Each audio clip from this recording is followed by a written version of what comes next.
with money. Some of the groups, a lot of the money went towards hiring staff people. Well, we felt that a lot of that money should have gone towards direct services that would impact the families and the victims for domestic violence. We also saw a lot of duplication of services. If you saw the video, 4 or 5 of them were all paying for a different hotline number. So if you think about a woman or family or somebody calling on behalf of somebody who's in trouble, you don't know what hotline to call. Well, our tax dollars are paying for 5 or 6 different hotlines. And what concerned us was that our council people did not seem to be too concerned with this.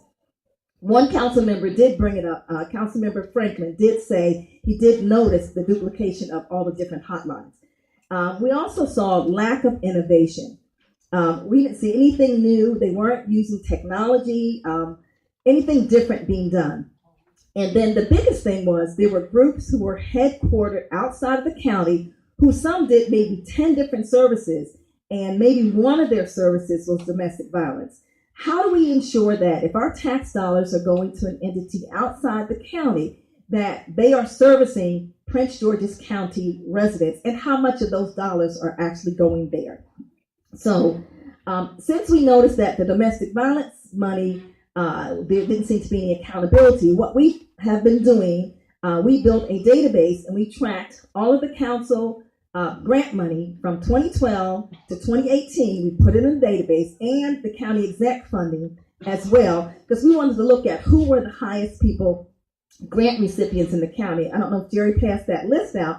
So we just kind of wanted to get a feel of who was getting the lion's share of the money. And we're calling for an audit and to look at, are these people being held accountable for these dollars that they're getting? So for a number of you who are running for office, we definitely, on the county council, one of your roles will be to ensure that any grant dollars that we're allocating. Right now, the county council has a $2.8 million fund that we've been told you have to be invited to. We've never been invited.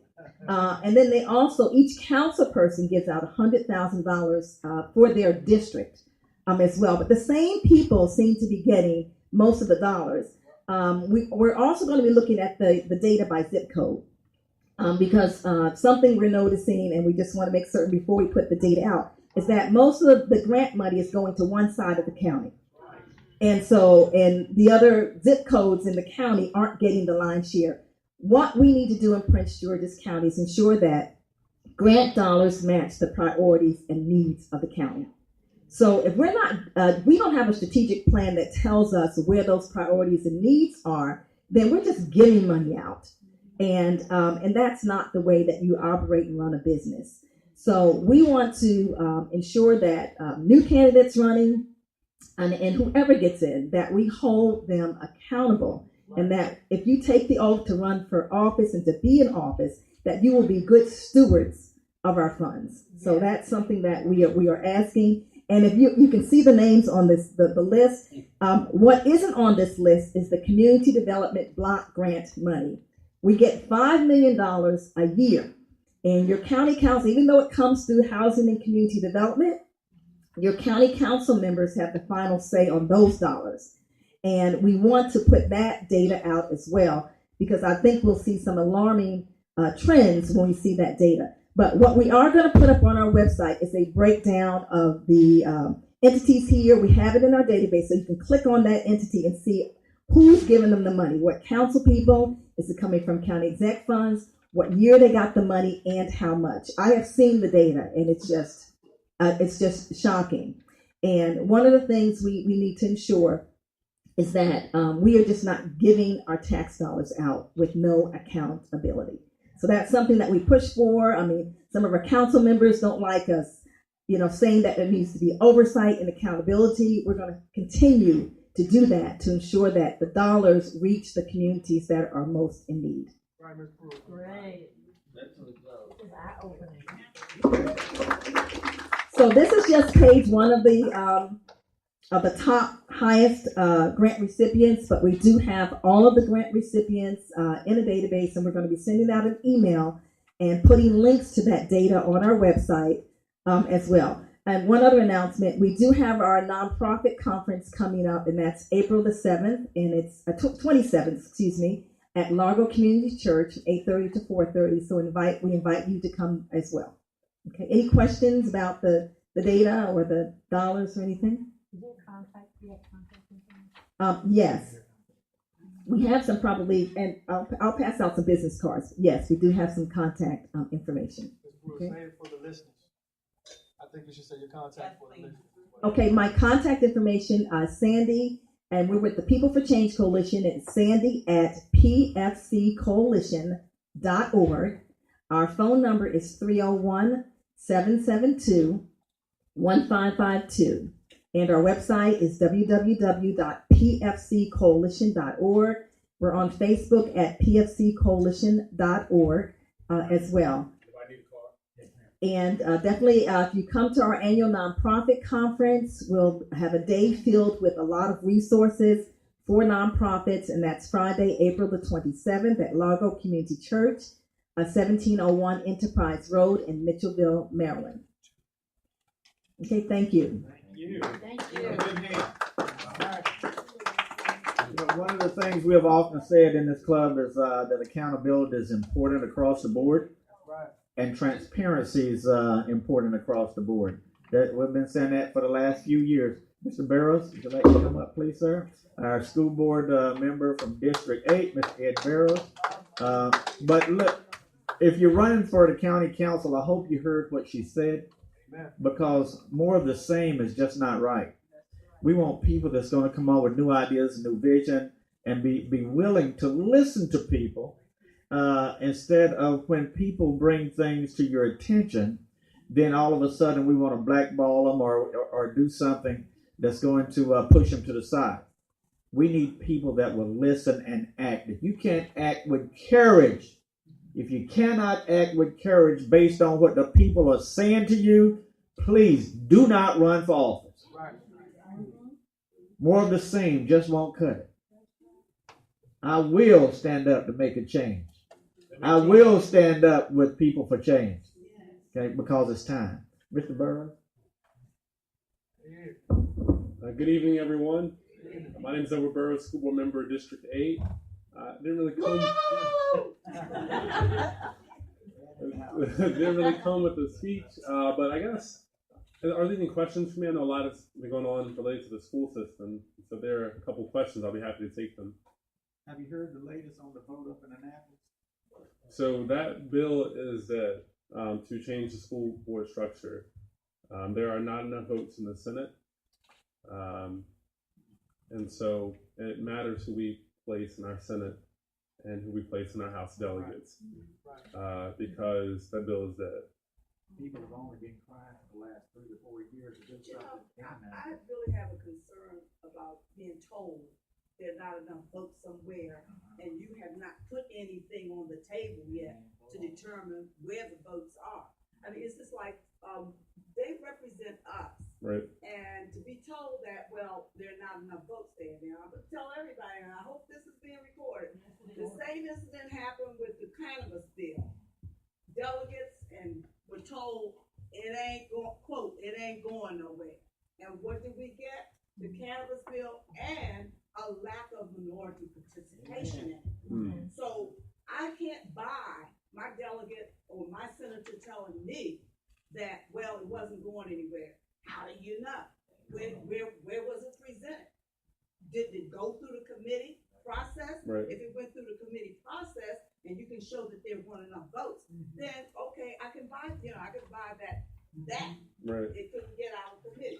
But to tell me it's not going to go anywhere in the Senate and you haven't put it before your committee, your subcommittee, Right. it's an insult to our intelligence as constituents. People are going to be very angry that nothing happened either time. Right. Yeah, and I know it's not. I understand he's with the school board at the local level. Right. We're talking about the General Assembly, House of Delegates, and the Senate. Right. And that's where we had really worked to bring to their attention that we wanted to see change. Nothing happened. So for the record. Yeah, Senator Hughes did present the bill. This bill, for understanding. Right. And the reason, as we all know, it doesn't come up for a vote is so when you're running for re-election, there's no accountability if you're not supported. You can easily say, I didn't get a chance to vote on it. It's plausible deniability, but the question is, what did you do? Did you introduce a bill? If you didn't introduce a bill, you didn't co-sponsor a bill, you didn't want that bill to go through. I have a concern, I guess, whether we get an elected school board or appointed. As a parent who has 3 sons through the school system, I've seen it not work with an elected, and I've seen it not work with appointed. Yeah. So what role can we play as taxpayers, whether we have kids in the system or not? We're all paying into that budget, whether they get elected or appointed, to ensure that we have good fiscal people at the top managing the school system, and supporting the role of, our board members who are doing the right. That's a great question, Sandy, and I think you know this better than anybody, how to get people elected and how to get people unelected. And there's a story behind that that I'll share another time. But, we have school board seats up across the county. And the senators, as I walked in, you mentioned the sample ballot. The senators are putting together their sample ballot. They will be supporting mostly the incumbents, from what I'm told. And if we're going to beat that sample ballot, then we as a community need to come together, organize, phone bank, be there at the polls. If not, the same old. Thank you for saying that, because I was about to use a less. The people's ballot. Yeah, well, that's what we need. I mean, That's what's ready to happen, the people's ballot. Yeah, I mean, that's absolutely what we need. And I think individuals in this room are more powerful than you think when it comes to school board races, because, the primary is in June. The school board elections are really decided in November. And so I guess there are a lot of candidates in the room. You have to say whether I win, lose, whatever the case might be, I'm still going to be there in the general to get a good person elected. Oftentimes, you have a lot of candidates in the primary. Only the ones that win kind of stick around for the general. And so I think as a community, if we're able to say, no, we will be here in the general and we will get good people elected, we will not listen to the senators that put together a ballot that is paid for by people who don't care about the school system. Right. And so I think that's what we have to focus on. So to answer your question, I think after the primary, we need to come together and work to get good people elected and not let senators who don't live in the county or don't care about the county public schools decide who our school board members are. Well, but Elwood, the people ballot is the key. It won't cost you anything, just an email. So you get the ballot and present it at the vote. That's all we need. Everybody just needs an email. Well, I'm down to help put that together, no doubt about it. And we have some great candidates running for school board. Absolutely. And maybe Dr. Goodwood will be kind enough to let us come back next month and talk more about the people's ballot. Good idea. Okay. Are there any other questions about the system? Well, thank you, sir. All right. All right. Thank you. Okay. Was that all of our kids? Ed might want to mention his petition that you have out for the teachers' payroll. Okay. Sure. Go ahead. Oh, I love you, Ed. I love you too. So yes, Arun Parakin is a teacher at Acton Academy who is working with other teachers across the school district to petition the school board to approve the 4% pay increases that myself, Dave, and Rahila proposed at a few meetings ago. That failed, but because of all of the public outrage and all of the teachers really across the country, it's this national movement of teachers being fed up and demanding to get what they want. And I think Prince George's, we're not that far off from that. We almost had a sick out. In some schools we did. Oxon Hill Middle, we had 25 teachers out. Friendly, Warren Park, we had over 25 teachers out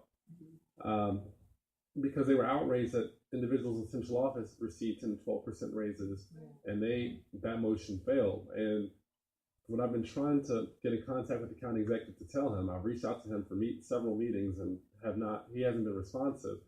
That I know that there are more raises than what the public knows. I already know that. And I know that is in more than one department. And so we're trying to build some teacher support